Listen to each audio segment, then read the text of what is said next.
Mengapa ex-Kapolres Bima Kota nekat terlibat bisnis narkoba? IPW sindir gaya hidup hedon.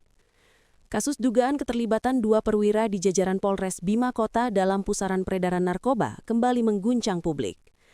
Ketua Indonesia Police Watch IPW Sugeng Teguh Santoso menilai ada persoalan mendasar yang membuat sebagian oknum aparat berani mengambil resiko besar tersebut, gaya hidup hedon dan godaan uang instan dari bisnis narkotika.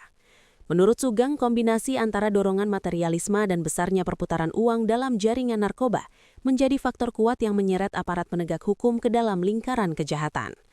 Sugeng menyoroti pola hidup sebagian anggota kepolisian yang dinilai terlalu berorientasi pada kemewahan.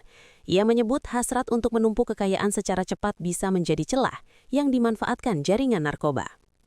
Apabila menyangkut polisi yang kemudian sangat tergiur pada kekayaan, kemudian mau menumpuk harta dan materialis atau hedon, pasti mudah terjerat, kata Sugeng. Jumat 13 Februari 2026 dikutip surya.co.id dari kompas.com. Pernyataan tersebut disampaikan Sugeng sebagai respons atas terungkapnya kasus dugaan peredaran narkoba yang menjerat mantan Kapolres Bima Kota AKBP Didik Putra Kuncoro dan mantan Kepala Satuan Reserse Narkoba Polres Bima Kota AKP M. Yudit. Ia menilai ketika orientasi hidup bergeser pada kemewahan dan gaya hidup konsumtif, resiko penyimpangan dalam tugas semakin besar, terutama di unit yang bersinggungan langsung dengan kejahatan bernilai ekonomi tinggi. Uang besar dan cepat jadi godaan utama. Sugeng menegaskan bisnis narkoba identik dengan perputaran uang dalam jumlah besar dan berlangsung cepat. Hal inilah yang menurutnya menjadi daya tarik utama bagi oknum yang lemah integritas. Ia mencontohkan 1 gram sabu dapat dijual hingga jutaan rupiah. Dalam hitungan singkat, transaksi bisa menghasilkan keuntungan berlipat. Kenapa kasus narkoba menyeret polisi?